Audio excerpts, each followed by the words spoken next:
नमस्कार विद्यार्थियों। वेदांत क्लासेज में आप सभी का हार्दिक स्वागत व अभिनंदन। विद्यार्थियों, हम सिंधु घाटी सभ्यता के ऊपर चर्चा कर रहे हैं। इसके ऊपर चर्चा कर रहे हैं सिंधु घाटी सभ्यता के ऊपर। और सिंधु घाटी सभ्यता पे हमने कुछ क्लासें ले ली हैं, कुछ क्लासें और शेष है। जैसे हम खोज की कहानी कंप्लीट कर चुके हैं कि खोज कैसे हुई थी सिंधु घाटी सभ्यता, वो बात देख चुके हैं। उसके बाद में हमने जो अगला बिंदु लिया था वो सिंधु घाटी सभ्यता का परिचय लिया। क्या लिया था? सिंधु घाटी सभ्यता का परिचय। इस परिचय की बात करें तो सबसे पहले हमने इसका नामकरण देखा था। क्या देखा था? नामकरण। नामकरण के बाद में, नामकरण में कौन कौन से नाम देखे थे आपने? सिंधु घाटी सभ्यता भी इसको कहते हैं, हड़प्पा सभ्यता भी कहते हैं, नदीय सभ्यता भी कहते हैं, और तो नगरी सभ्यता तो इसमें स्वरूप में आ जाता है। और क्या कहते हैं? सरस्वती सभ्यता भी कहते हैं, वृहत्तर सभ्यता भी कहते हैं। और स्वरूप में ये बातें लिखाई थी कि इसको आद ऐतिहासिक सभ्यता भी कहते हैं, और नगरीय सभ्यता भी कहते हैं, और नदीय सभ्यता भी कहते हैं। और कौन सा लिखवाया था? कांस्य युगीन सभ्यता भी कहते हैं, क्योंकि कांसा का बहुत ज्यादा मात्रा में यूज हुआ। कांसा कैसे बनता है? तांबा में क्या मिला दो? टिन। टीना नहीं, टिन। टिन मिला दो तो क्या बन जाएगा? कांसा। फिर इसका हमने टाइम पीरियड देखा था, कालक्रम देखा था विद्या। तो वैसे तो हमने प्राक हड़प्पा, हड़प्पा और उत्तर हड़प्पा तीन भागों में बांटी थी। प्राक हड़प्पा मतलब नव पाषाण काल वाला, और प्राक हड़प्पा एक साथ चलती। फिर हड़प्पा को भी हम तीन भागों में बांट लेते हैं: प्रारंभिक हड़प्पा, विकसित हड़प्पा, और पतनोन्मुख हड़प्पा। ये देखी थी। फिर देखते हैं इसका उद्भव। अब अगला पॉइंट जो अपना आएगा आज, वो क्या आएगा? सिंधु घाटी सभ्यता का उद्भव। हेडिंग डलवा दी थी कि कल आपको? नहीं डाली तो आज डाल लो।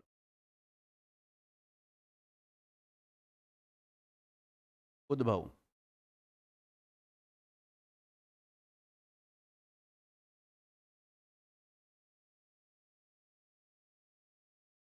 अब देखो, अभी आपको लिखना कुछ नहीं, समझना थोड़ा। उद्भव का मतलब है कि ये सिंधु घाटी जो सभ्यता के जो लोग थे, ये आए कहाँ से थे? मतलब इस क्षेत्र में, जो जिस क्षेत्र में ये सिंधु घाटी सभ्यता बताई गई है, इस क्षेत्र में ये लोग आए कहाँ से थे? तो इस बात को लेकर अलग अलग विद्वान अपने अलग अलग मत देते हैं। ये कौन थे? सिंधु घाटी सभ्यता के लोग कौन थे? इस बात को लेकर अलग अलग विद्वानों ने अपने मत अलग अलग दिए। मतलब विद्वान एक मत नहीं है। कुछ तो कहते हैं ये विदेशी थे। क्या कहते हैं? विदेशी थे। और कुछ कहते हैं ये स्वदेशी थे। कुछ क्या कहते हैं? विदेशी, और कुछ कहते हैं स्वदेशी। अब विदेशी जिन इतिहासकारों ने बताया है, तो उनको इसके विदेशी बताने के कुछ तर्क देने पड़ेंगे, पक्ष में कुछ बातें बतानी पड़ेगी कि भाई वो ऐसा प्रमाण प्रस्तुत करेंगे तो उससे ये अंदाज लगाया जा सकता है, ये पता लगाया जा सकता है कि जो सिंधु घाटी सभ्यता के लोग थे, सिंधु घाटी सभ्यता बनने से पहले ये लोग कहाँ से आए थे? तो विदेशों से आए थे। कहाँ से आए थे? दूसरे देशों से आकर इस क्षेत्र में आके बस गए थे। तो उसके पक्ष में तर्क देना पड़ेगा। और जो नहीं मानते या इसके पक्ष में कौन कौन से विद्वान अपना समर्थन देते हैं, वो देखना पड़ेगा आपको। और फिर इनको जो विदेशी नहीं मानते उनको कटाक्ष करना पड़ेगा, तर्क को काटना पड़ेगा ना। फिर भाई जो विपक्ष में कौन कौन है विदेशी नहीं मानते, वो बात बतानी पड़ेगी। फिर अगर हम बात करें स्वदेशी मानते हैं, तो पहले तो ये देखना होगा स्वदेशी कौन कौन से विद्वान मानते हैं इसको। फिर उसके बाद में देखा होगा स्वदेशी में भी कौन थे। जैसे आपने देखा होगा कि वैदिक सभ्यता के बारे में कहते हैं कि ये आर्य थे। क्या थे? आर्य और अनार्यों के बीच में 10 राग युद्ध भी होता है। तो इसका मतलब आर्य जैसी जनजाति थी उस समय। या फिर ये द्रविड़ थे? अगर भारतीय थे तो आर्य थे या द्रविड़ थे? या फिर पहले से ही जो संस्कृतियां चली आ रही थी, उस संस्कृतियों का विकसित रूप था? क्योंकि आपने देखा होगा सिंधु घाटी सभ्यता एक नगरीय सभ्यता थी, एक विकसित सभ्यता थी। तो फिर हम ये कह सकते हैं या तो पहले की जो संस्कृतियां चली आ रही थी सिंधु घाटी सभ्यता से पहले की, उन्हीं संस्कृतियों का विकसित रूप क्या कहलाया है? सिंधु घाटी सभ्यता कहलाया है। या फिर ये पहले द्रविड़ थे, बाद में इनका डेवलप हुआ और ये क्या हो गए? सिंधु घाटी सभ्यता। और या पहले ये क्या थे? आर्य थे। ठीक है। तो स्वदेशी वालों में तो ये तीन बिंदुओं के ऊपर चर्चा करना है, और विदेशी में कौन कौन से ने क्या बातें की है वो बातें लिखनी है। तो हेडिंग डाल, हेडिंग तो डाल ही ली होगी आपने। एक इसका ऐसा चार्ट बना लो, मैं इधर चार्ट लाया होगा शायद। ऐसे दो भागों में बांट लो। सिंधु घाटी सभ्यता के उद्भव को दो भागों में बांटो, एक विदेशी मत आएगा और एक स्वदेशी मत आएगा।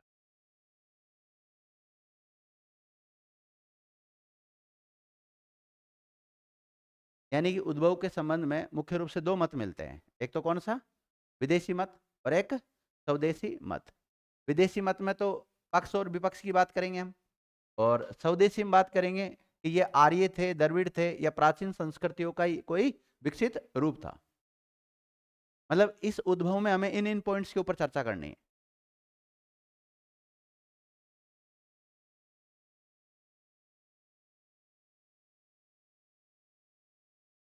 आप इतिहास में या पुरातात्विक साक्ष्यों को जब भी आप पढ़ते हैं, विद्यार्थी जितने भी विदेशी इतिहासकार हैं, जो राष्ट्रवादी इतिहासकार नहीं है, उन्होंने हमेशा दूसरे देशों के साथ, विदेशों के साथ उनको जोड़ने की कोशिश की है। वहीं अगर राष्ट्रवादी इतिहासकार देखें हम, तो उन्होंने कोई भी चीज़ जब भारत में मिलेगी तो उसको भारत से जोड़ने की कोशिश की। और जो विदेशी इतिहासकार होंगे वो हर चीज़ को विदेशी बताने की कोशिश करेंगे, क्योंकि वो भारत को थोड़ी ऊंचा दिखाने की कोशिश करेंगे।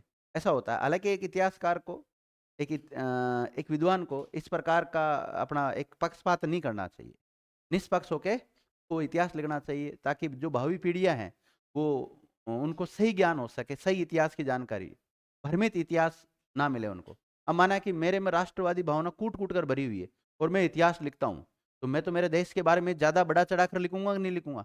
लेकिन जो आने वाली पीढ़ियां हैं, जो मेरी किताबों को पढ़ेगी, मेरे ग्रंथों को पढ़ेगी, तो वो तो फिर जो जिस पक्ष को हमने छोड़ दिया है या जिस पक्ष की हमने बुराई की उसको बुराई समझने लग जाएंगे ना।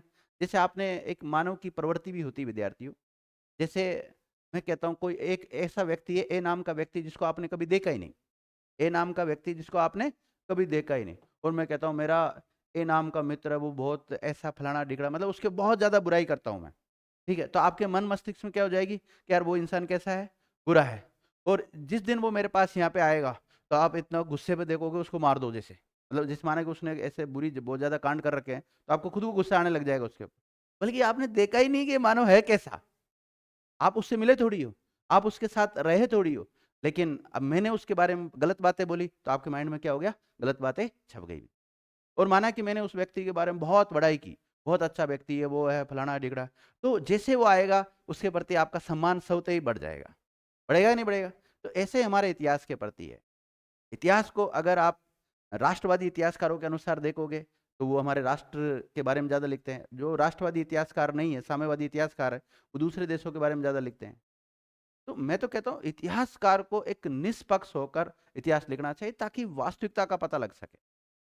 आपने देखा होगा कई बार, जैसे हम इतिहास में पढ़ते हैं, राजा महाराजाओं के दरबार में राजकवि हुआ करते थे, वो भी इतिहास लिखते थे, या इतिहासकार हुआ करते थे, लेकिन उन्होंने उस राजा के बारे में बड़ा चढ़ाकर लिखा है, वास्तविकता का, क्योंकि उस राजा के खिलाफ थोड़ी लिखेगा वो, राजा के खिलाफ लिखेगा तो राजा उसको 2 मिनट में भगा देगा, लेकिन उससे फिर आने वाली पीढ़ियों को तो सही इतिहास नहीं मिला ना। चलो तो आपने देख लिया सिंधु घाटी सभ्यता का उद्भव के संदर्भ में दो मत आते हैं, एक विदेशी मत आता है और एक स्वदेशी मत आता है। पहला हेडिंग डालो, स्वदेशी मत।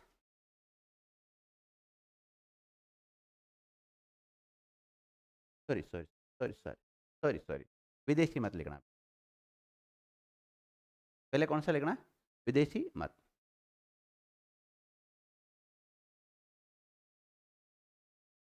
देखो, इस मत का समर्थन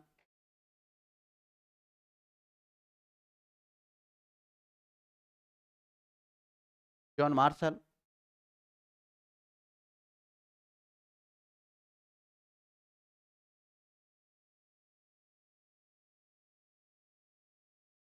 मार्टिन वेहिलर,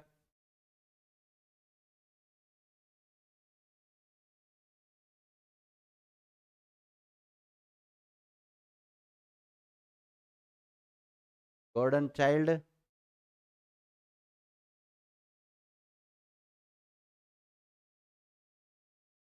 क्रेमर, मैके,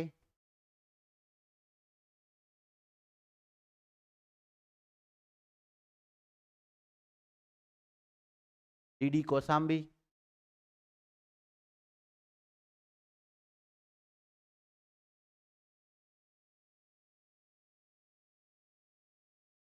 और HD सांकलिया। इस मत का समर्थन कौन करते हैं? नाम याद रखना इनके, कई बार पूछा जाता है। तो जॉन मार्शल है, मार्टिन वेहलर है, गॉर्डन चाइल्ड है, क्रेमर है, मैके है, DD कोसाम्बी है और HD सांकलिया। आपने विद्यार्थियों जब इसको एक नगरीय सभ्यता माना है तो वहां पर गॉर्डन चाइल्ड का एक कथन भी मैंने लिखाया था। गॉर्डन चाइल्ड ने इसको क्या कहा है? पहली नगरीय सभ्यता। क्या कहा है? नगरीय क्रांति। क्या कहा है? पहली नगरीय क्रांति नाम दिया, ध्यान रखना। सिंधु घाटी सभ्यता को पहली नगरीय क्रांति भी कहा जाता है। समझ गए? देखिएगा,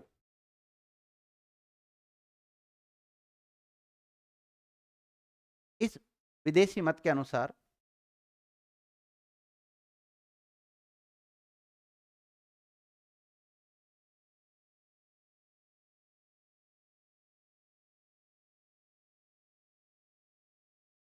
सुमेरियन है ना, मेसोपोटामिया। देखो, मेसोपोटामिया सभ्यता का नाम सुना आपने? तो ये लोग है, या जो विदेशी मत का बताने वाले जो लोग है, ये कहते हैं कि ये जो सिंधु घाटी सभ्यता के जो लोग थे, ये विदेशी थे। कौन थे ये? विदेशी थे। और ये कहाँ से आए थे? सुमेरियन जो सभ्यता का नाम सुना होगा, मेसोपोटामिया सभ्यता का नाम सुना होगा, वहां से आए हैं। और उन्होंने आकर ये सभ्यता को यहाँ पर बसाया था। देखिएगा, इस क्या लिखा है, इस मत के अनुसार इस सभ्यता को, इस सिंधु घाटी सभ्यता को सुमेरियन ब्रैकेट में मेसोपोटामिया के लोगों ने बसाया था।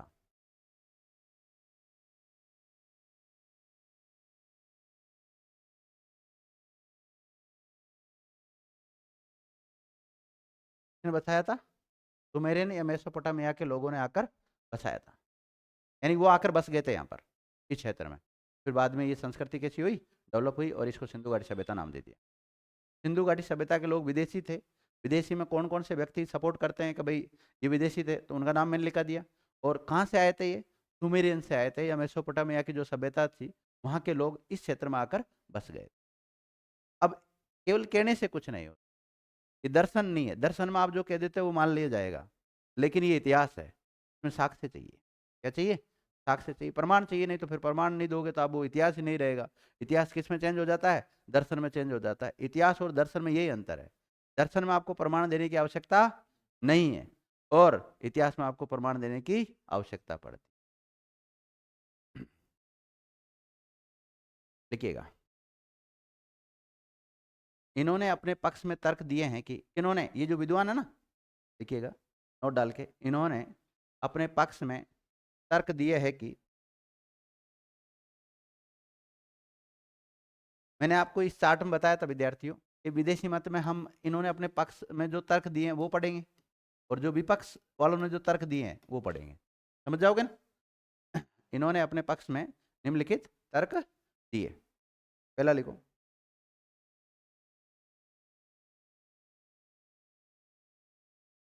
ये दोनों सभ्यताएं, ये दोनों सभ्यताएं लोहे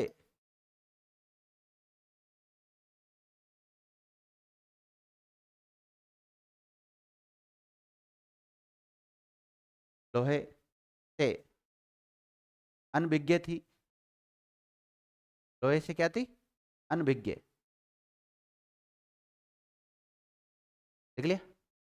कहने का मतलब यह है कि चाहे सुमेरियन सभ्यता हो, चाहे सिंधु घाटी सभ्यता हो, इन दोनों के जो लोग थे वो लोहे से परिचित नहीं थे विद्यार्थियों। तो इसलिए दोनों में मतलब इसलिए कहा जाता है कि ये दोनों सभ्यता सेम थी, अर्थात ये वहां से आए थे। ये क्या कह रहे हैं? इसलिए तो भाई इन लोगों को भी इस लोहे की जानकारी नहीं, उनको भी लोहे की जानकारी नहीं, इसका मतलब वो वहां से आए थे। इसके अलावा अगर हम बात करें लिपि की, तो सुमेरियन वालों को लिपि की नॉलेज थी उस समय, यानी लिखना जानते थे, लिखना पढ़ना जानते थे वो। क्या सिंधु घाटी सभ्यता के लोग लिपि के बारे में जानकारी रखते थे? बिल्कुल, लिखना जानते थे। उसको हमने नहीं पढ़ा, वो तो जानते थे उस समय के लोग। तो इसको लिखना, जब उसने लिखा है तो पढ़ना भी जानते होंगे वो, तो लिखना पढ़ना जानते थे उस समय के लोग, और सुमेरियन के भी जानते थे, इसलिए दोनों की साम्यता बिठाई उन्होंने। दूसरा पॉइंट लिखो, लिपि का उपयोग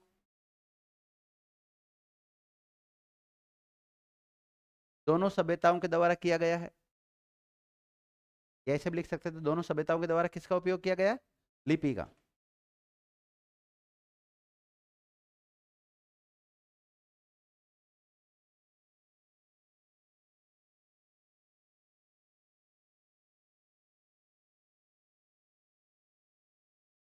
इसके अलावा जो विदेशी मत के जो पक्ष में जो बात बोल रहे हैं, वो कह रहे सुमेरियन या मेसोपोटामिया के जो लोग हैं वो भी घर वगैरह या रोड बनाने में ईंटों का प्रयोग करते थे। और ये जो सिंधु घाटी सभ्यता के लोग हैं ये भी किसका प्रयोग करते थे? ईंटों का प्रयोग करते थे। अगला पॉइंट लिखो, दोनों सभ्यता के लोग ईंटों का उपयोग करते थे। ये सब पक्ष में तर्क दे रहे हैं ना।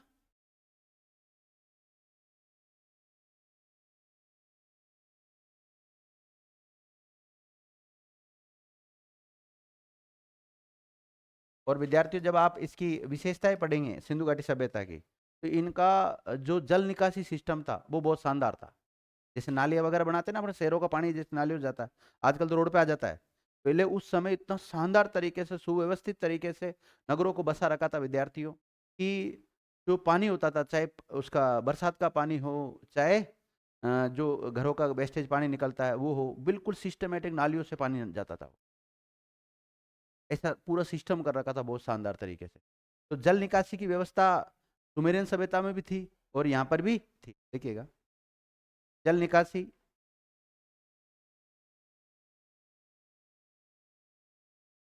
दोनों सभ्यताओं में मिली है।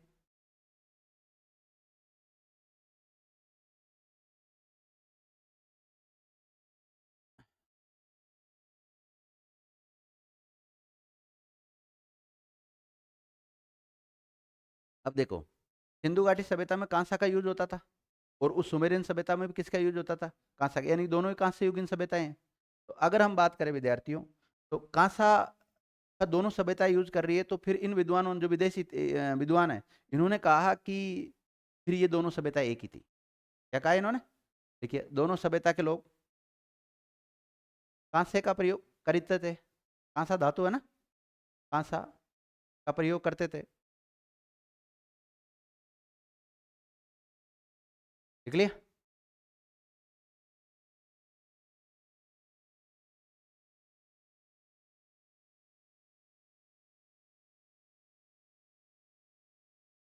और इसके अलावा इनके व्यापार वाणिज्य के संबंध भी थे आपस में, व्यापार भी करते थे एक दूसरे से। देखिएगा, ये दोनों सभ्यता के लोग एक दूसरे से व्यापार करते थे, जिसके भी प्रमाण प्राप्त हुए हैं।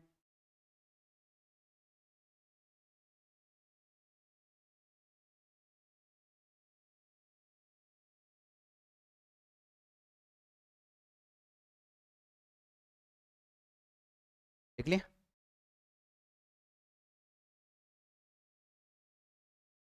इसके अलावा विद्यार्थियों ये एक बात और कहते हैं कि इतनी सारी समानताएं दोनों में, तो इसका मतलब ये सुमेरियन सभ्यता के लोग ही थे जो यहाँ पर आकर बस गए थे। विद्यार्थी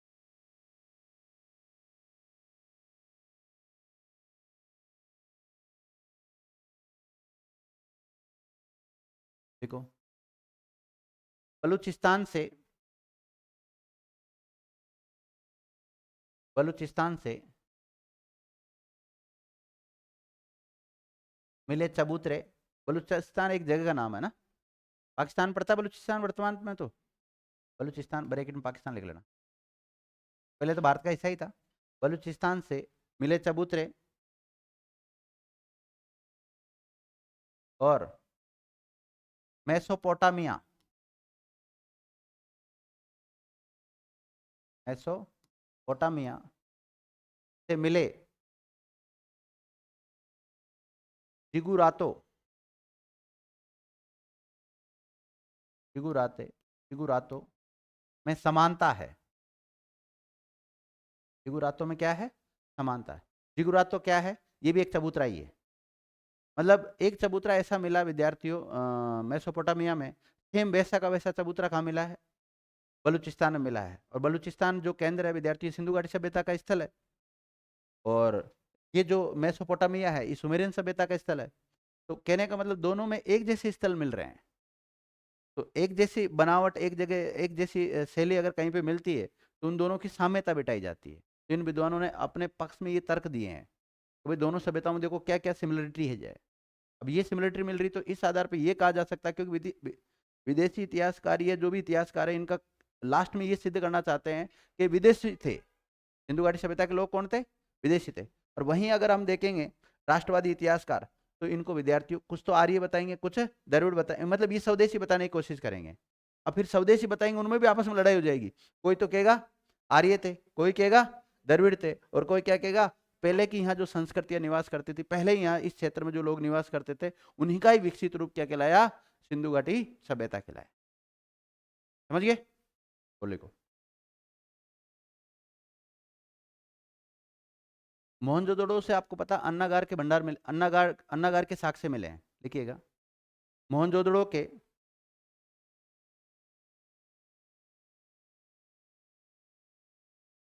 अन्नागार की सामग्री,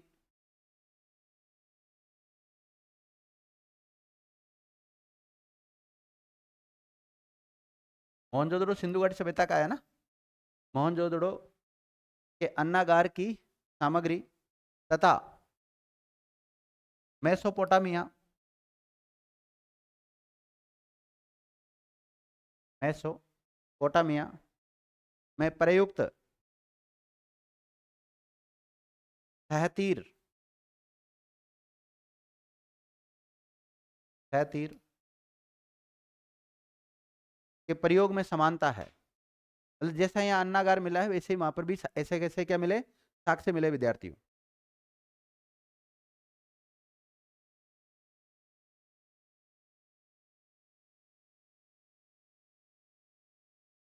ये तो हो गए इनको विदेशी बताने के पक्ष में तर्क।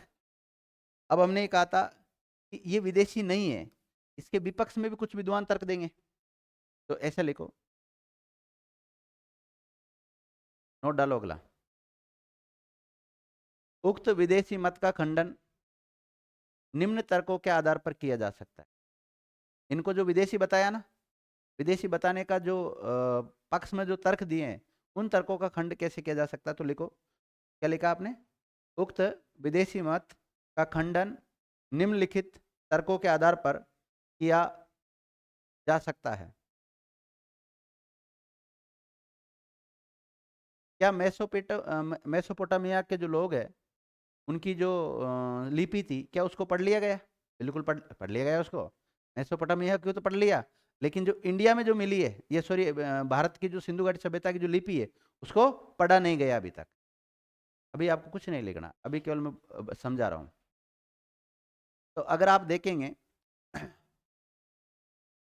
जो इन्होंने मेसोपोटामिया से इसकी तुलना की है, किससे तुलना की है, मेसोपोटामिया का होना बताया।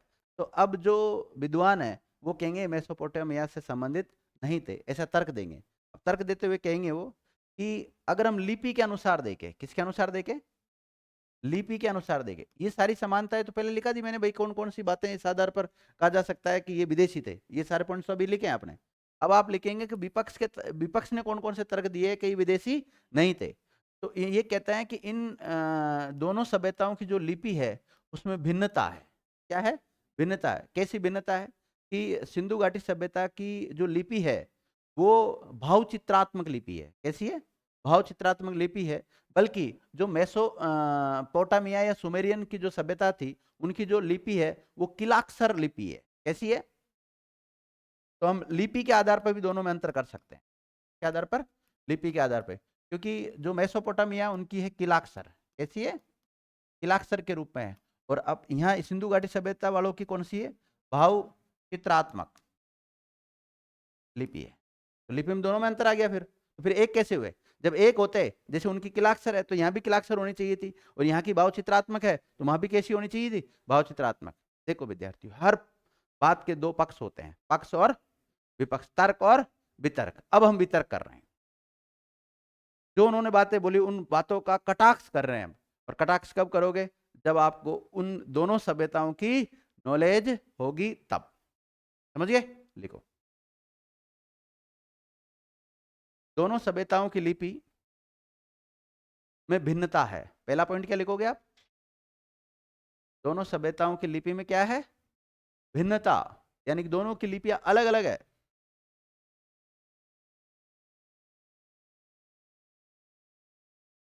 देख लिया? अब देखिएगा, देखो हड़प्पा की लिपि, हड़प्पा सभ्यता लिख लो, सिंधु घाटी सभ्यता लिख लो, बात एक ही है ना, कोई सा भी नाम मिल सकता है आपको। हड़प्पा सभ्यता की लिपि, इसको सिंधु घाटी सभ्यता को हम हड़प्पा सभ्यता क्यों कहते हैं? क्योंकि सबसे पहले जो स्थान मिला है सिंधु घाटी सभ्यता का, वो कहां से मिला हमें? हड़प्पा से मिला विद्यार्थी।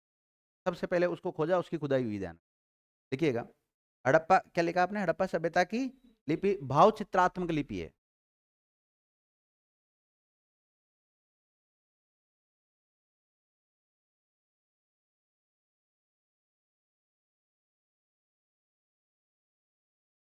ऐसे विद्यार्थियों, भाव चित्रात्मक लिपि है, पृष्ठोफेडन। भाव चित्रात्मक नहीं आके क्या आ सकता है? पृष्ठोफेडन, फेदन या फेडन जो भी है। जबकि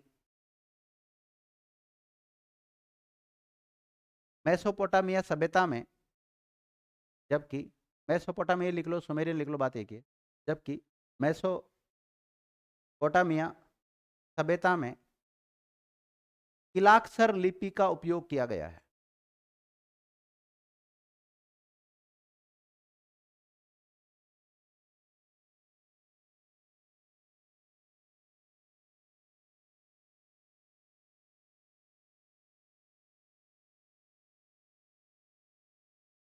देख लिया? तो एक तो लिपि को लेकर कटाक्ष किया, लिपि को लेकर वितर्क हुआ, ये विदेशी नहीं है, उस संदर्भ में एक पक्ष दिया विद्यार्थी, विपक्ष वालों ने ये बात बोली एक तो।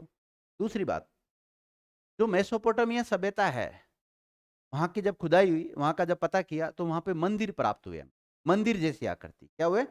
मतलब मेसोपोटामिया में हमें मंदिर जैसी आकृति प्राप्त हुई, लेकिन हड़प्पा सभ्यता, जिसको हम सिंधु घाटी सभ्यता कहते हैं, यहाँ पर मंदिर जैसी आकृति कोई प्राप्त नहीं। मूर्तियां मिलेगी नो डाउट, जैसे माता की मूर्ति है, मातृ मूर्ति वगैरह वो मिलेगी, लेकिन मंदिर नहीं मिलेगा यहाँ पर।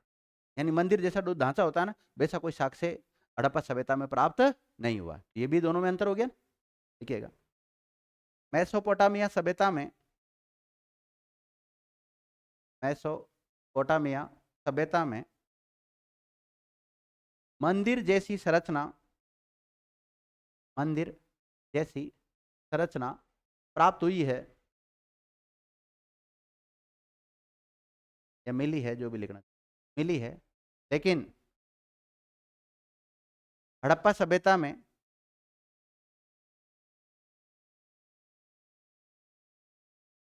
ऐसा कोई प्रमाण नहीं मिला है, या ऐसा कोई साक्ष्य नहीं मिला। प्रमाण लिख सकते हो, साक्ष्य लिख सकते हो, ये आपकी इच्छा।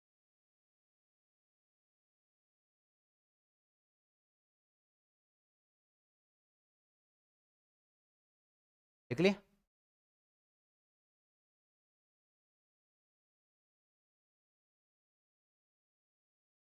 आगे हम विशेषताओं में पढ़ेंगे नगर नियोजन। क्या पढ़ेंगे? नगर नियोजन। ध्यान रखना, आपको ये तो पता है कि ये एक नगरीय सभ्यता थी। कैसी सभ्यता थी? हड़प्पा सभ्यता कैसी थी? नगरीय सभ्यता थी। इसका वो जो नगरीकरण का जो सिस्टम है, बहुत सिस्टमेटिक तरीके से बसा रखा था। वहीं अगर आप देखते हो कि ये लोग जब मेसोपोटामिया से आए होंगे और जब इस क्षेत्र में आके बसे होंगे, जब दोनों की आप नगरीकृत व्यवस्था की बात करते हैं, इनकी जो जल निकासी की बात करते हैं, दोनों में जो सबसे ज्यादा विकसित रूप मिलता है वो हड़प्पा सभ्यता में मिलता है, ना कि मेसोपोटामिया में। बल्कि जहां से आए वहां तो और भी अच्छा मिलना चाहिए ना विद्यार्थियों, लेकिन इस क्षेत्र का जो नगरीकरण की जो व्यवस्थाएं होती है वो इसकी ज्यादा मिली है। वहां की मतलब यहाँ पे हाई क्वालिटी की मिली है, और वहां पर कैसी मिली? Low quality. वहां जल निकासी व्यवस्था थी नो डाउट, मैंने लिखा है इन्होंने पक्ष में जो तर्क दिया उसमें कहा कि यहाँ पर भी जल निकासी की व्यवस्था थी, वहां पर भी जल निकासी की व्यवस्था, लेकिन जल निकासी की तो थी, लेकिन यहाँ पे उत्कृष्ट प्रवृत्ति की थी और वहां पर निम्न प्रवृत्ति की। दोनों मंत्र हो जाएगा। हड़प्पा सभ्यता की जल निकासी,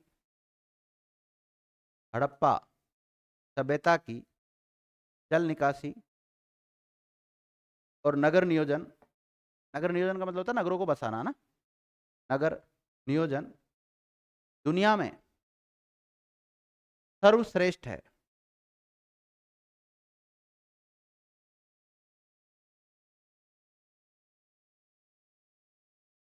इसकी तुलना में, किसकी तुलना में? हड़प्पा सभ्यता की, है ना।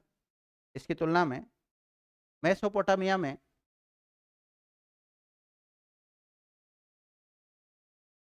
मेसोपोटामिया में जल निकासी और नगर नियोजन का घटिया स्तर पाया गया है। कैसा? घटिया स्तर पाया गया है।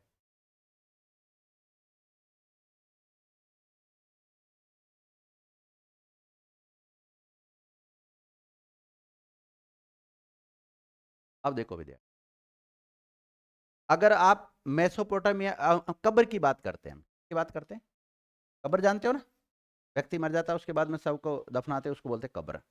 तो मेसोपोटामिया में बहुत बड़ी बड़ी कब्रें मिली है। क्या मिली? बहुत बड़ा बड़ा कब्र मिली है, समाधान मिला है। लेकिन जो हड़प्पा सभ्यता है उसमें जो कब्रों का आकार है तुलनात्मक कैसा मिला है? छोटा मिला। कब्र तो मिली है लेकिन कैसी मिली? छोटी मिली विद्यार्थी। तो अंतर हो गया दोनों। देखिएगा, मेसोपोटामिया में मेसोपोटामिया में भव्य कब्रें मिली है। भव्य मतलब बड़ी, भव्य कब्रें मिली है, जबकि हड़प्पा में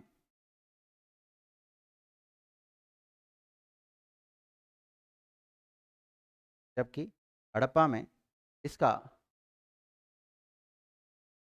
अभाव है।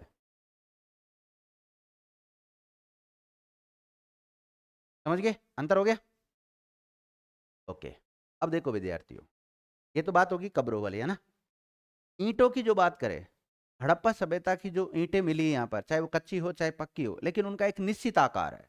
लेकिन मेसोपोटामिया में जो ईंटें मिली है उनका निश्चित आकार नहीं है। ये बिल्कुल यहाँ तुलना कर रखी, बिल्कुल कितनी लंबी होगी कितनी चौड़ी होगी, एक निश्चित पैमाने पर यहाँ की ईंटें बनती थी। लेकिन वहां पर इस प्रकार की ईंटें नहीं बनी। मतलब वहां हड़प्पा सभ्यता की जो ईंटें हैं वो निश्चित पैमाने के अनुसार बनाई जाती थी, प्रॉपर माप के अनुसार बनाई जाती थी। लेकिन मेसोपोटामिया की जो ईंटें बनती थी वो निश्चित माप के अनुसार नहीं बनती थी। देखिएगा, हड़प्पा में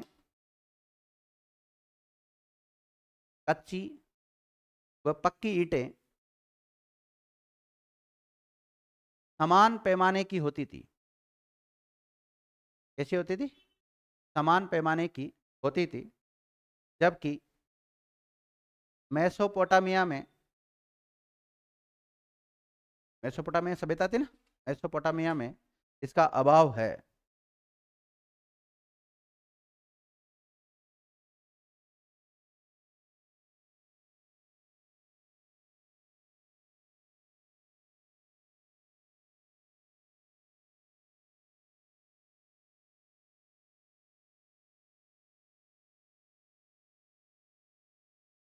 देख लिया। तो विद्यार्थियों, क्या हम सिंधु घाटी सभ्यता का जो उद्भव वाली जो बात पढ़ रहे हैं उसमें दो मत आते हैं, एक विदेशी मत और एक स्वदेशी मत। क्या अपना विदेशी मत में पक्ष वाली बात होगी? पहली बात तो देखो, विदेशी मत किस किसने दिया उनका नाम मैंने बता दिया आपको। पक्ष में इन्होंने क्या क्या बात बोली वो सारी बातें लिखा दिया, पक्ष के जो तर्क वो लिखा दिए, और विपक्ष के जो तर्क है वो मैंने आपको लिखा दिए। हो गया। तो मतलब हम ये कह सकते हैं विदेशी मत अपनी तरफ से क्या हो गया? कंप्लीट। अब क्या पढ़ेंगे? हेडिंग डालो, स्वदेशी मत।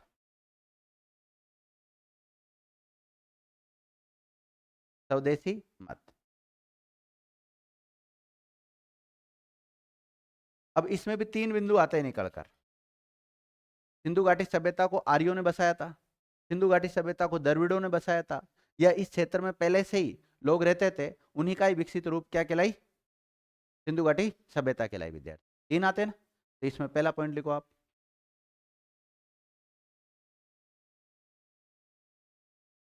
आर्यों के द्वारा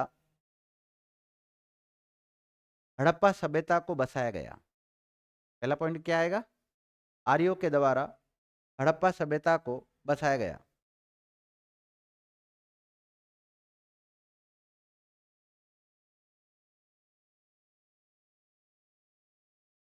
आर्यों के द्वारा हड़प्पा सभ्यता को बसाया गया।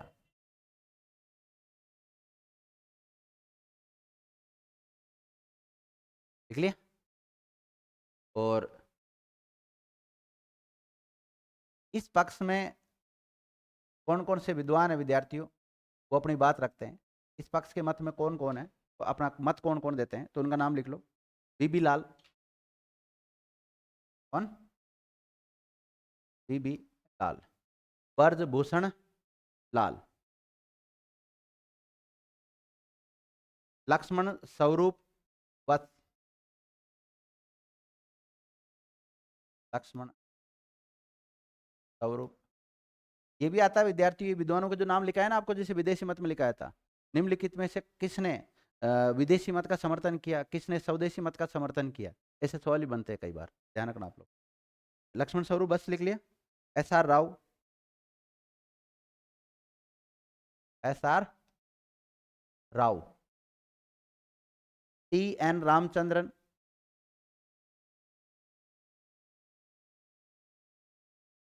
टी एन रामचंद्रन, और कुशालकर,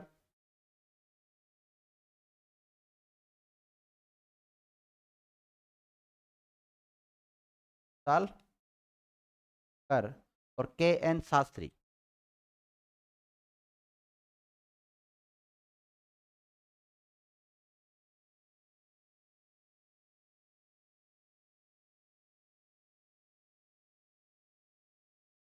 लिख लिया।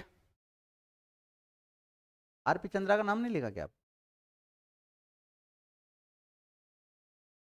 लिखा नहीं था मैंने, आरपी चंद्रा।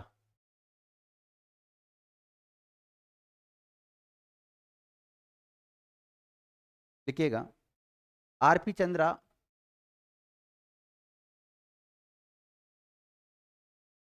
या आरपी चंद्रन भी कहते हैं उसको ना, आरपी चंद्रा, वह पुशालकर के अनुसार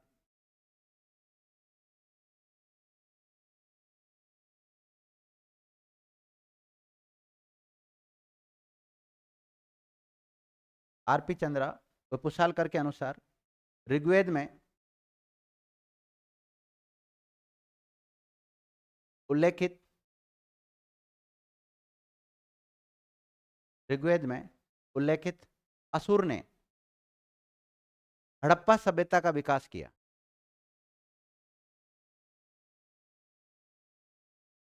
मतलब पुशालकर और आरपी चंद्रा ये कहते हैं कि सिंधु घाटी सभ्यता के बाद में एक सभ्यता आएगी जिसका नाम क्या है, वैदिक सभ्यता। क्या है?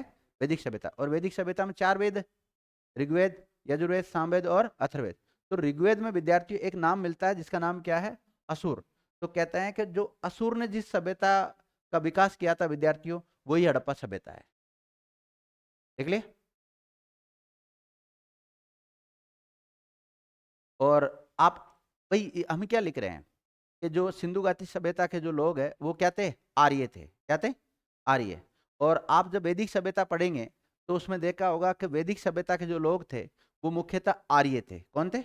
आर्य। अब प्रॉपर वो तो वैदिक सभ्यता पढ़ते जब पता लगता है कुछ आर्य कुछ अनार्य। वहां पर क्या कहा गया, जो बाहर से आए थे, विदेश से आए थे, उनको तो क्या कहा, आर्य। और जो लोकल थे इंडियन, तो उनको क्या नाम दिया उन्होंने, अनार्य नाम दिया था। फिर आर्य और अनार्यों के बीच में युद्ध होता है और आर्यों की जीत होती है, और इसलिए फिर ये वैदिक सभ्यता का आगे डेवलप होता है। लेकिन अगला फैक्ट लिखो आप। बीबी लाल ने कहा कि दोनों सभ्यताओं का, दोनों सभ्यताओं का क्षेत्र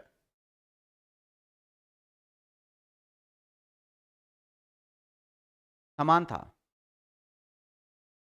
मतलब कहने का मतलब यह है, बीबी लाल इनको आर्य बताते हुए कहता है कि जिस प्रकार वैदिक सभ्यता के लोग तो आर्य है, क्या है, आर्य। लेकिन ये जो आर्य और सिंधु घाटी सभ्यता जिस मतलब सिंधु घाटी सभ्यता और वैदिक सभ्यता जिस क्षेत्र में थी उसी क्षेत्र में आर्य रहते थे। तो इसका मतलब ये कहते हैं जब दोनों का क्षेत्र समान है, इसके बाद में जो वैदिक सभ्यता आएगी उसका क्षेत्र और सिंधु घाटी सभ्यता का, फिर ये लोग कौन होंगे, आर्य होंगे। तो लिख लें दोनों का क्षेत्र कैसा है, समान है। एक लिखो, बुद्धि प्रकाश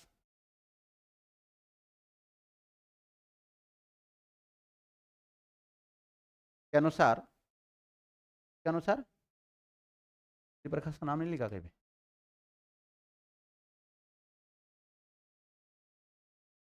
बुद्धि प्रकाश के अनुसार दास दस्यु,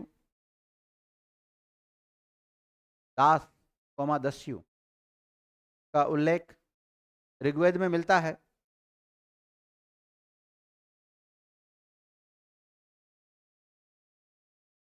दास दस्यु का उल्लेख किसमें मिलता है? ऋग्वेद में मिलता है। और हड़प्पा के लोग यज्ञ करते थे, क्या करते थे? यज्ञ करते थे। तो हो सकता है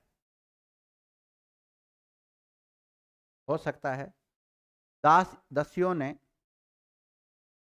को बसाया हो। दास होते हैं नौकर एक प्रकार से, और दस्यु होते हैं डाकू। दस्यु कौन होते हैं? डाकू होते हैं विद्यार्थी।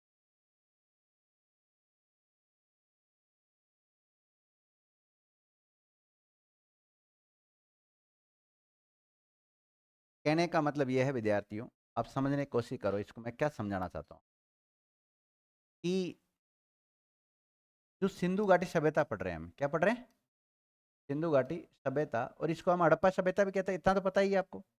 ओके, ये चलती है 1500 या 1300 ईसा पूर्व तक। कहां तक चलती? ये 1300 मिलेगा अगर आप कार्बन डेटिंग पत्ती के अनुसार देखोगे तो, और ये 3300 से स्टार्ट हो जाती है। कहां से स्टार्ट हो जाती? 3300 से, T14 के अनुसार बता रहा हूं। फिर इसके बाद में वैदिक सभ्यता आती है। कौन सी आती? वैदिक सभ्यता आती है। और वैदिक सभ्यता का कालक्रम वैसे तो हम 1500 से मानते हैं। किससे मानते हैं? लेकिन इसके अनुसार तो 1300 से होगा। फिर स्टार्ट से होगा, 1300 से होगा। ओके, अब इस दौरान जो सभ्यता स्टार्ट हुई, इसमें ये जो वैदिक सभ्यता के लोग थे, ये मुख्यतः आर्य थे। कौन थे? आर्य थे। अब हम इस वैदिक सभ्यता के आर्यों से जोड़ना चाह रहे हैं किसको? सिंधु घाटी सभ्यता के लोगों को। तो ये इस पक्ष में ये जो विद्वान है ये अपना तर्क देते हैं। कौन कौन? चाहे बीबी लाल हो, चाहे लक्ष्मण स्वरूप हो, SR राव हो, TN रामचंद्रन हो, KN शास्त्री हो, कुशालकर हो, RP चंद्रा हो, ये लिखा ना RP चंद्रा, तो RP चंद्रा हो, इसके अलावा बुद्धि प्रकाश, ये सारे लोग अपने अपने पक्ष में तर्क देते हैं विद्यार्थियों के। मतलब ये सारे लोग इसको आर्य बताने की पूरी कोशिश करेंगे। क्या बताने करेंगे? आर्य। अब आर्य बताने की कोशिश करेंगे तो जो ऋग्वेद में अगर कोई बात का उल्लेख मिल रहा है, भाई वैदिक सभ्यता के जो जानकारी के जो स्रोत है उनमें अगर इस बात का उल्लेख मिलता है तो वो इससे लिंक करने की कोशिश कर रहे हैं। तो ये सारे पॉइंट आप देखो, तो ये सारे पॉइंट्स ये दर्शाना चाह रहे हैं कि ये जो सिंधु घाटी सभ्यता के लोग थे ये आर्य थे। क्या थे? आर्य थे। लेकिन आपको पता, आपने अगर कोई मत दे दिया, कोई बात बोल दी, तो विपक्ष तो खड़ा ही है। तो इस बात का भी लोग वितर्क करेंगे। आपने तर्क तो दे दिया सारे लोगों ने मिलके, ये जो तर्क दिए वो लिखा दिए मैंने आपको। इन विद्वानों ने क्या तर्क दिए हैं वो आपने लिख लिए सारे। अब इसके हम क्या करेंगे? वितर्क। क्या करेंगे? वितर्क। मतलब सिंधु घाटी सभ्यता के लोग आर्य नहीं थे, इस पक्ष में तर्क देंगे। अब अभी तो क्या लिखा आपने? सिंधु घाटी सभ्यता के लोग क्या थे? आर्य थे। इस पक्ष में तर्क दिया, और तर्क देने वाले विद्वानों का नाम मैंने लिखा दिया। अब ये आर्य नहीं थे, इस बात को लेकर मतलब कहने का मतलब ये है कि स्वदेशी तो है लेकिन आर्य है और आर्य नहीं है। आर्य है के पक्ष में तो लिख लिया हमने, अब लिखेंगे आर्य नहीं है। लिखो, इस मत का नोट, इस मत का खंडन निम्नलिखित तर्कों के आधार पर किया जा सकता है या किया जाता है।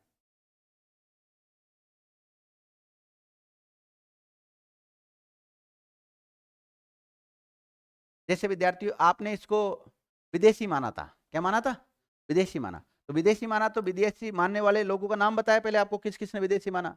फिर उस विदेशी मानने के पक्ष में तर्क दिया, कौन कौन सी बातें कि इस आधार पर इसको हम विदेशी कह सकते हैं। फिर उस विदेशी मानने के पीछे जो कारण था उसका विपक्ष आया, फिर मतलब उन्होंने विपक्ष में तर्क दिए। तो इसी प्रकार जैसे आपने इसको स्वदेशी माना है, क्या माना है?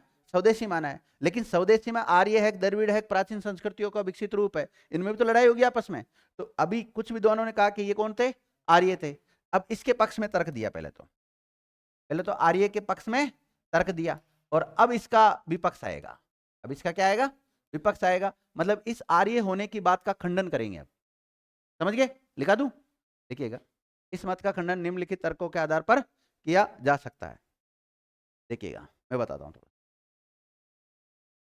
अगर बात करें हम सिंधु घाटी सभ्यता की, तो सिंधु घाटी सभ्यता एक नगरीय सभ्यता थी, ठीक। लेकिन वैदिक सभ्यता एक ग्रामीण सभ्यता है। फिर कैसे एक हुई है? क्योंकि पहले नगर बनते हैं या गांव बनते हैं? पहले गांव बनना चाहिए था ना, गांव से नगर थोड़ी बनेगा। देखिएगा विद्यार्थी, अब इसी बात के आधार पर भाई किसी चीज की हमें आलोचना करनी है, बुराई करनी है, तो वही तो पॉइंट निकाल के आएंगे। हालांकि पॉजिटिव पॉइंट तो बहुत सारे निकलते हैं हर चीज के, लेकिन हमें नेगेटिव पॉइंट निकाल के लाने हैं यहाँ से। देखिएगा, पहला पॉइंट लिखो, हड़प्पा सभ्यता एक नगरीय सभ्यता थी, जबकि वैदिक सभ्यता ग्रामीण सभ्यता थी। और जब आप सिंधु घाटी सभ्यता और वैदिक सभ्यता दोनों को पढ़ लोगे ना, तो काफी अंतर आपको खुद को ही सभ्यता समझ में आ जाएगा, है ना।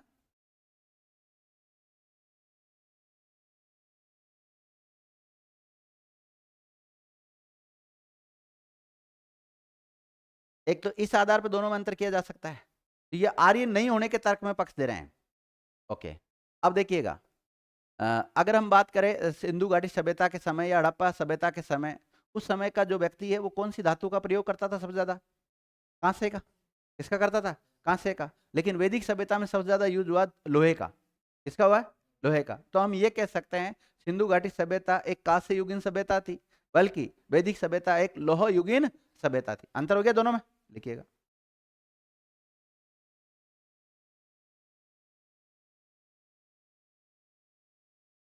हड़प्पा सभ्यता में कांसे का उपयोग होता था। किसका होता था? कांसे का उपयोग होता था, जबकि वैदिक सभ्यता में लोहे का उपयोग होता था। आप दोनों में वैसे भी लिख सकते हो, ये कांस्य युगीन, वो लोह युगीन, है ना।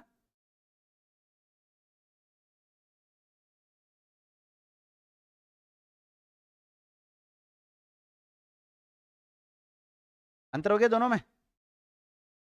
और वैदिक सभ्यता का मतलब है कि वैदिक सभ्यता के लोग कौन थे? आर्य थे विद्यार्थियों। ओके, अगर आप देखते हैं सिंधु घाटी सभ्यता के लोगों का इकोनॉमी देखते हैं, अगर आप उनकी अर्थव्यवस्था देखते हैं, तो सिंधु घाटी सभ्यता के लोग विद्यार्थियों व्यापार के ऊपर उनकी अर्थव्यवस्था चलती थी। किसके ऊपर? व्यापार के ऊपर। और इनकी चलती थी कृषि पर, कृषि पशुपालन वगैरह, इसके आधार पर इनकी अर्थव्यवस्था चलती थी।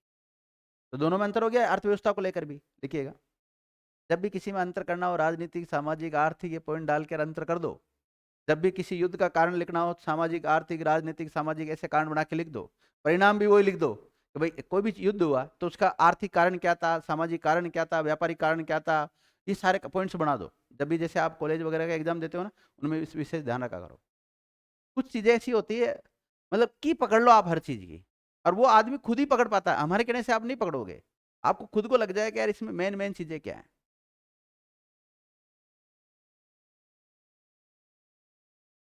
जैसे इतिहास को दो प्रकार से हम पढ़ते हैं। एक तो इतिहास का स्टूडेंट होता है, वो रटता रहता है, उसके कुछ समझ में नहीं आता है।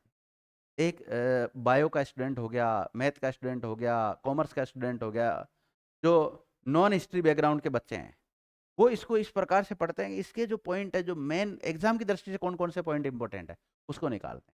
और हिस्ट्री वाले क्या करते हैं? वो स्टोरी याद करने में दिमाग लगाते हैं। जो राजा महाराजाओं की जो कहानियां चलती है ना, उसको याद करने में लग जाते हैं वो। और फिर वो हिस्ट्री वाले फेल हो जाते हैं, जो साइंस वाले हैं वो पास हो जाते हैं, क्योंकि वो एग्जाम की दृष्टि से पढ़ते हैं।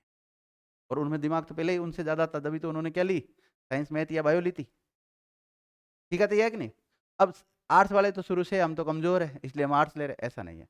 आप भी अगर उसको समय दो सिस्टमेटिक ढंग से, कि एग्जाम के पॉइंट्स ऑफ व्यू से अगर आप उसको पढ़ोगे, तो आप भी आराम से निकाल सकते। चलो आगे बढ़ते हैं। तो अर्थव्यवस्था को लेकर दोनों में अंतर था। क्या अंतर है दोनों में, बताओ। ये तो व्यापार इनका अर्थव्यवस्था का मुख्य आधार था, और इनका कृषि था। ध्यान रखना, देखिएगा।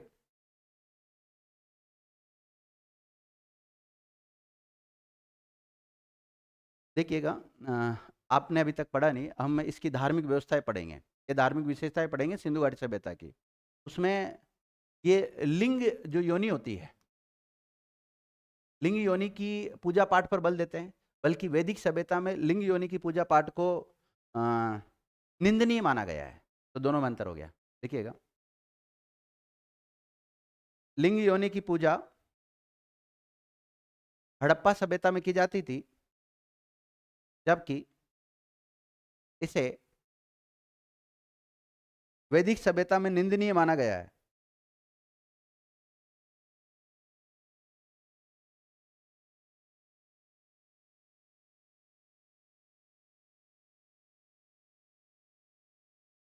देख लिया?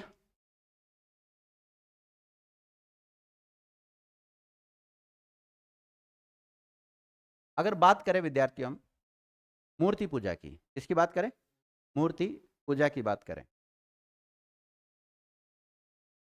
तो मूर्ति पूजा के साक्ष्य हमें मिलते हैं सिंधु घाटी सभ्यता से या हड़प्पा सभ्यता से, लेकिन वैदिक सभ्यता में ऐसी मूर्ति पूजा का किसी प्रकार का कोई उल्लेख नहीं मिलता है। हाँ, यज्ञ वगैरह कर्मकांड वगैरह वो होते, वो बात एक अलग है, लेकिन मूर्ति पूजा का कोई साक्ष्य वहां पर वैदिक सभ्यता से हमें नहीं मिलता है। देखिएगा, हड़प्पा सभ्यता में मूर्ति पूजा के प्रमाण मिले हैं। हड़प्पा सभ्यता में मूर्ति पूजा के प्रमाण मिले हैं, लेकिन वैदिक सभ्यता में मूर्ति पूजा पर विश्वास नहीं किया जाता था।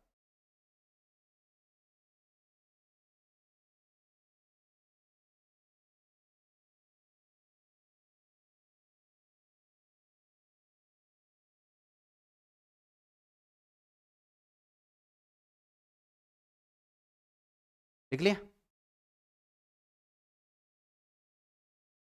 ओके, अब देखो विद्यार्थी, कल परसों भी शायद मैं आपको पढ़ा रहा था, एक शब्दावली आई थी, निर्गुण भक्ति और सगुण भक्ति आई थी।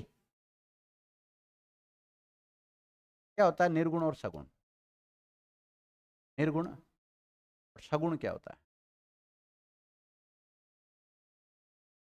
दो प्रकार की भक्ति के मुख्य रूप से रूप है, निर्गुण भक्ति और सगुण भक्ति। बताओ क्या डिफरेंट है दोनों? हैं? जोर से बोलो। सगुण भक्ति और निर्गुण भक्ति।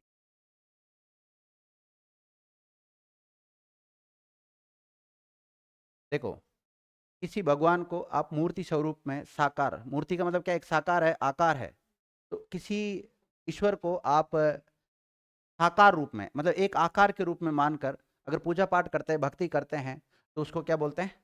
सगुण भक्ति कहते हैं। और अगर आप उसको एक आकार देकर या साकार रूप में अगर पूजा पाठ करते हैं, तो उसको क्या बोलते हैं? निर्गुण। मतलब एक में तो जिसमें मूर्ति पूजा पर बल दिया गया है वो है सगुण, और जिसमें मूर्ति पूजा पर बल नहीं दिया गया वो क्या है? निर्गुण है। कहने का मतलब, जैसे मेरी बात सुनो, ईश्वर है, ईश्वर की पूजा कर रहे हैं हम, क्या कर रहे हैं? ईश्वर की पूजा कर रहे हैं। अगर आप मूर्ति वगैरह ऐसे बना के इसकी पूजा पाठ करते हैं तो ये सगुण भक्ति है। कैसी है? सगुण भक्ति है। और अगर आप योग वगैरह करके ऐसे अगर उसके ईश्वर को भक्ति कर रहे हैं तो वो कौन सी है? निर्गुण भक्ति है। समझ गया सगुण और निर्गुण में क्या अंतर है? क्या है सगुण? सगुण का मतलब साकार, साकार मतलब मूर्ति, ऐसे याद कर लो। निर्गुण का मतलब निराकार, जिसका कोई आकार नहीं है। ईश्वर का कोई आकार थोड़ी होता है। लेकिन अलग अलग भक्ति के मत आते हैं विद्यार्थियों, वो अलग अलग विद्वान अलग अलग बातें बोलते हैं।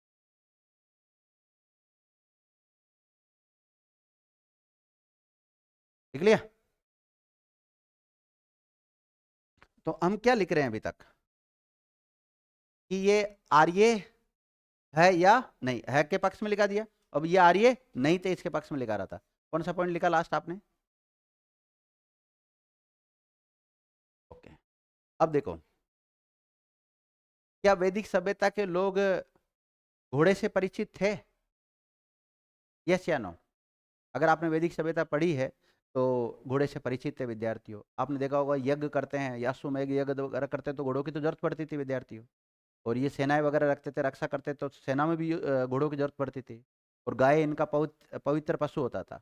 तो घोड़े और गाय के संदर्भ में विद्यार्थियों ये इससे परिचित थे और ये इससे परिचित नहीं थे। लिखिएगा,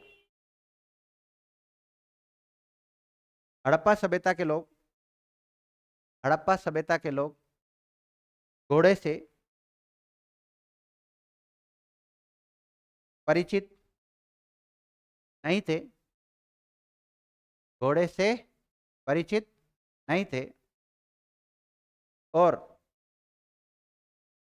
हड़प्पा सभ्यता में गाय के साक्ष्य भी नहीं मिले हैं। किसके?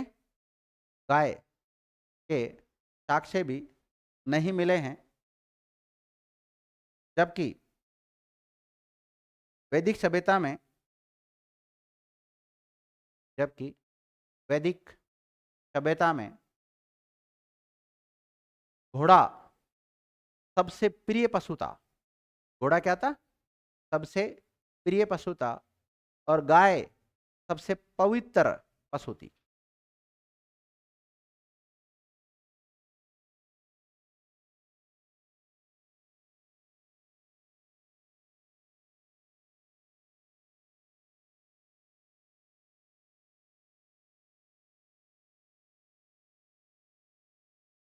देखो, घर में अगर पिता की चलती तो उसको क्या बोलते हैं? पितृसत्तात्मक। क्या बोलते हैं? पितृसत्तात्मक कहते हैं। और माता की चलती तो मातृसत्तात्मक। तो वेद सिंधु घाटी सभ्यता की अगर बात करें, उस समय के समाज की बात करें, तो उस समय के समाज में विद्यार्थियों जो परिवार होता था वो मातृसत्तात्मक होता था, यानी कि माता मेन लीडर हुआ करती थी। और वैदिक सभ्यता में इसका विपरीत हो गया। वैदिक सभ्यता का जो समाज था वो कैसा था? पितृसत्तात्मक था। तो दोनों में अंतर हो गया। फिर कैसे आप इसको आर्य कह रहे हो? देखिएगा, हड़प्पा सभ्यता में हड़प्पा सभ्यता में समाज में, ये ऐसे भी लिख सकते हो, हड़प्पा सभ्यता के समाज में, है ना? हड़प्पा सभ्यता के समाज में मातृसत्तात्मक, कैसी? मातृसत्तात्मक तथा मातृसत्तात्मक, जबकि जबकि वैदिक सभ्यता में पितृसत्तात्मक व्यवस्था थी।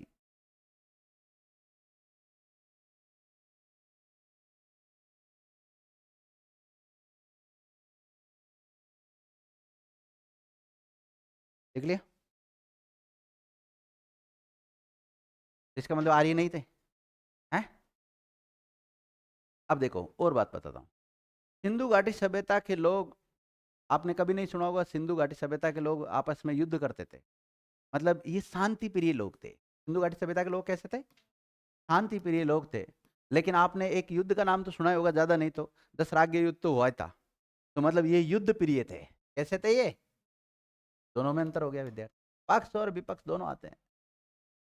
देखिएगा, हड़प्पा सभ्यता के लोग शांति प्रिय लोग थे। कैसे थे? शांति प्रिय लोग थे। जबकि वैदिक सभ्यता के लोग युद्ध प्रिय थे।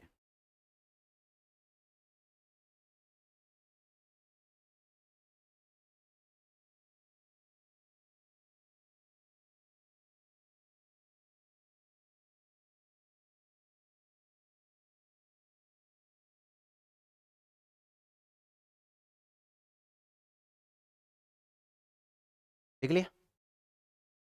ओके, अब बताओ, सिंधु घाटी सभ्यता के उद्भव की जो कहानी हम पढ़ रहे हैं, उद्भव की जो बात पढ़ रहे हैं, इसमें दो मत आते हैं, एक तो विदेशी मत और एक स्वदेशी मत। तो विदेशी मत तो अपना कंप्लीट हो ही गया था, और हम स्वदेशी पढ़ रहे थे। स्वदेशी में भी इनको आर्य जिन्होंने बताया उसके बारे में पढ़ रहे थे। अब दूसरा पॉइंट कौन सा आएगा कि सिंधु घाटी सभ्यता के जो लोग थे वो मूलतः कौन थे? द्रविड़ थे। कौन थे? द्रविड़ थे। देखिएगा, सिंधु घाटी सभ्यता के लोग सिंधु घाटी सभ्यता के लोग द्रविड़ थे। 5 मिनट की क्लास हो रहा है। कौन थे? द्रविड़ थे। देख लिया? देखिएगा, आर डी बनर्जी,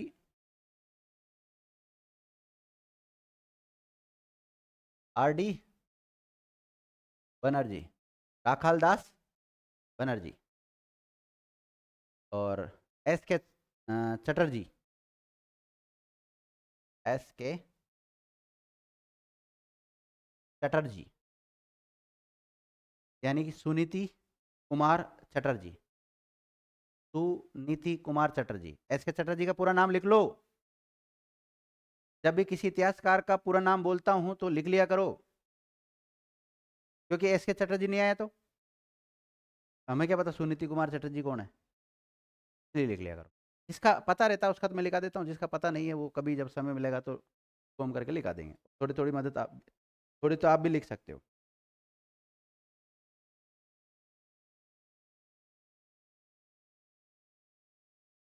ये विद्यार्थियों, ये आर डी बनर्जी हो गया, एस के चटर्जी हो गया, ये सब ये जो सिंधु घाटी सभ्यता के लोग हैं इनको द्रविड़ बताते हैं। मूल रूप से कौन थे ये?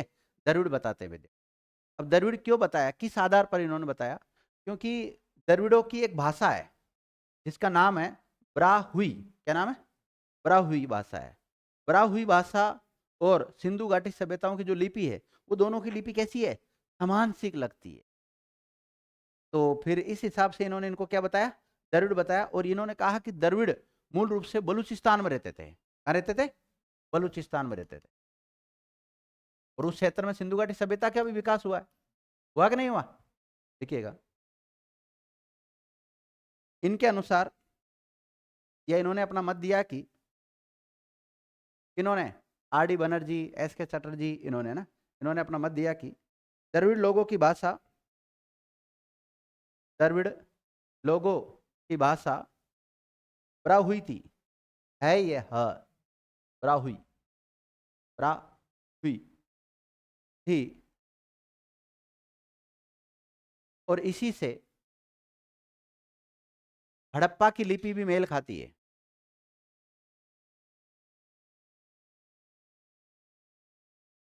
इसी से सिंधु घाटी सभ्यता की लिपि भी क्या करती है? मेल खाती है। अर्थात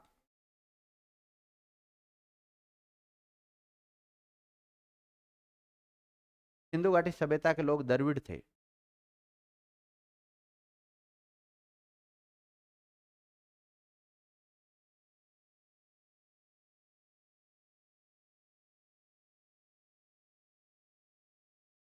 लिख लिया? देखो नोट, द्रविड़ मूल रूप से, द्रविड़ मूलतः बलूचिस्तान में रहते थे। कहाँ रहते थे? द्रविड़ मूल रूप से बलूचिस्तान में रहते थे। और बलूचिस्तान कहाँ है? पाकिस्तान।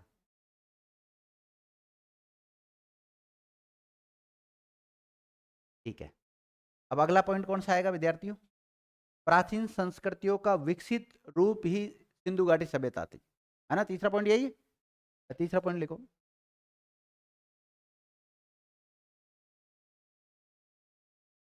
प्राचीन ब्रैकेट में पूर्व की, पहले की, प्राचीन का मतलब क्या है? पूर्व की, पहले की संस्कृतियों का विकसित रूप ही, विकसित रूप ही हड़प्पा सभ्यता थी। हड़प्पा सभ्यता थी।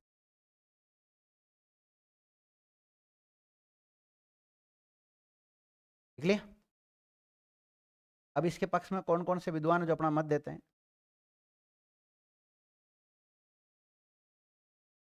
अमलानंद घोष, मतलब इस मत का समर्थन कौन कौन करते हैं? अमलानंद घोष, ऑलचिन दंपति, पति पत्नी है, ऑलचिन दंपति, डीपी अग्रवाल, डीपी अग्रवाल, रोमिला थापर,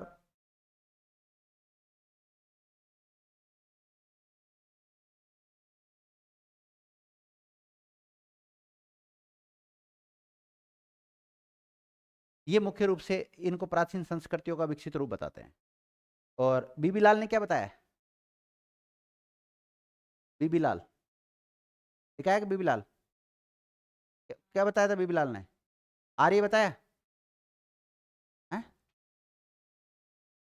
नहीं लिखा बीबी लाल का नाम? क्या लिखा है? कहाँ लिखा है बीबी लाल? आर्य बताया ना? अब देखो, बीबी लाल ने पहले तो इनको आर्य बताया था और बाद में इनको प्राचीन संस्कृतियों का विकसित रूप बता दिया। नोट डालो। बाद में बीबी लाल ने भी इस मत का समर्थन किया। बाद में बीबी लाल ने भी इस मत का समर्थन किया। कौन सा मत? प्राचीन संस्कृतियों का विकसित रूप ही क्या था? सिंधु घाटी सभ्यता था।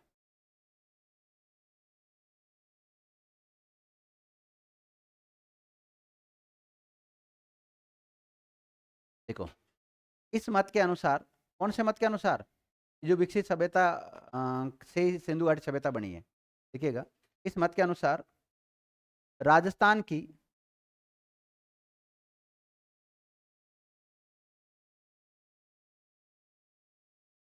चौथी सभ्यता, चौथी सभ्यता कौमा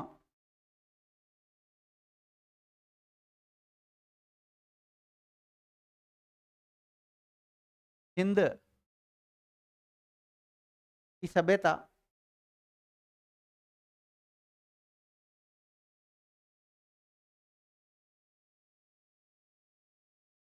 कौमा बलूचिस्तान की ग्रामीण संस्कृतियों से ही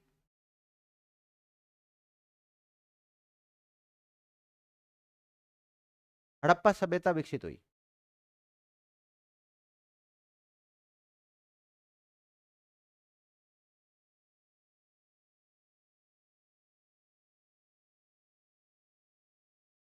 देख लिया विद्यार्थियों, कहने का मतलब यह है कि जो आपने तीसरा पॉइंट लिखा है कि पहले कुछ संस्कृतियां थी, उन्हीं से ही ये जो सिंधु घाटी सभ्यता इसका विकास हुआ है।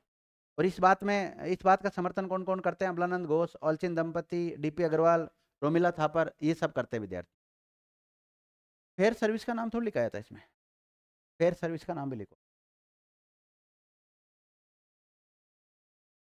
फेयर, देख लिया। अब देखो, तो पहले कुछ सभ्यता थी विद्यार्थियों, जैसे सोती सभ्यता थी, सिंध सभ्यता थी, बलूचिस्तान सभ्यता थी, और इन्हीं से ही आगे जाके विद्यार्थियों सिंधु घाटी सभ्यता बनती है, हड़प्पा सभ्यता बनती है। दो विद्वान है मुख्य रूप से, रोमिला थापर और फेयर सर्विस। सर्वमान्य मत यह है कि ऑल ओवर अगर आप देखते हैं, चाहे आर्य थे, द्रविड़ थे, प्राचीन संस्कृतियों का विकसित था, विदेशी थे, कौन थे, सर हम फाइनली कौन से मुकाम पर पहुंचे? तो फाइनली आपको जवाब देना है कि जो पहले यहाँ कुछ संस्कृतियां निवास करती थी, उन संस्कृतियों का विकसित रूप क्या कहलाया है? वैदिक, सॉरी, सिंधु घाटी सभ्यता कहलाया। क्योंकि आपने देखा होगा जो बलूचिस्तान वाली जो सभ्यता है वो ग्रामीण सभ्यता थी। कैसी थी? ग्रामीण। और ग्रामीण के बाद में क्या बनेगा? नगर बनेगा विद्यार्थियों। और फिर उस नगरों का अगर पतन हो जाता है तो वापस अगर कोई सभ्यता बनेगी तो फिर वो वापस ग्रामीण बन जाएगी। जैसे मैं आपको यहाँ समझाता हूँ, इसमें समझाने की कोशिश। जैसे सिंधु घाटी सभ्यता से पहले बलूचिस्तान की सभ्यता थी। किसकी? बलूचिस्तान के यहाँ पे कोई सभ्यता थी, और ये सभ्यता थी ग्रामीण सभ्यता। कैसी सभ्यता थी? इस ग्रामीण सभ्यता का विकास हुआ और फिर वो क्या बन गई? सिंधु घाटी सभ्यता या हड़प्पा सभ्यता बन गई। फिर इसका पतन हो गया तो फिर कौन सी आ गई? वैदिक सभ्यता आ गई। और वैदिक सभ्यता कैसी थी? ग्रामीण। और ये कैसी थी? शहरी, नगरी। और ये कैसी थी? ग्रामीण। समझ गए अब तो? एक नोट डालो,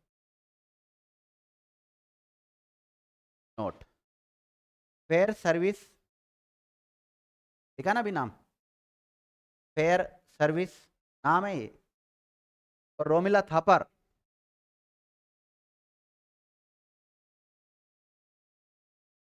रोमिला थापर ने बलूचिस्तान की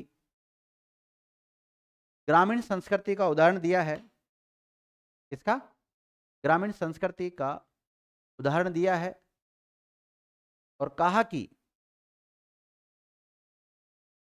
इन्हीं संस्कृति से, जो बलूचिस्तान वाली संस्कृति है ना, ग्रामीण संस्कृति, इन्हीं संस्कृति से हड़प्पा सभ्यता का विकास हुआ या हड़प्पा सभ्यता विकसित हुई।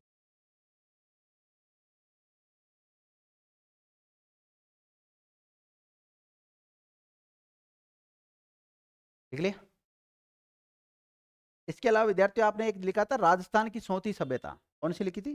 राजस्थान की सोती सभ्यता। आपसे पूछा जाए राजस्थान में सोती सभ्यता कहाँ है? जैसे आपने कालीबंगा का नाम तो सुना ही होगा। कालीबंगा कहाँ? हनुमानगढ़ बताते हैं आप सब।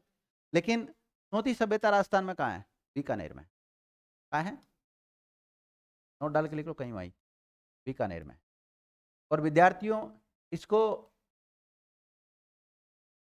सेकंड कालीबंगा सभ्यता भी कहते हैं। क्या कहते हैं? आपसे पूछा जाए दूसरी कालीबंगा सभ्यता कहाँ है? बीकानेर में, जिसका दूसरा नाम क्या मिलता है? सोती सभ्यता नाम मिलता है। समझ गए?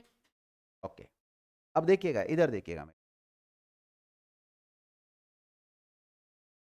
हम पढ़ रहे हैं विद्यार्थियों सिंधु घाटी सभ्यता का परिचय। परिचय में नामकरण देख लिया, स्वरूप देख लिया, कालक्रम देख लिया और उद्भव हो गया। अब क्या बचा है? तो विस्तार के बारे में चर्चा कब करेंगे? नेक्स्ट क्लास में करेंगे। इस क्लास को यहीं विराम देते हैं। धन्यवाद।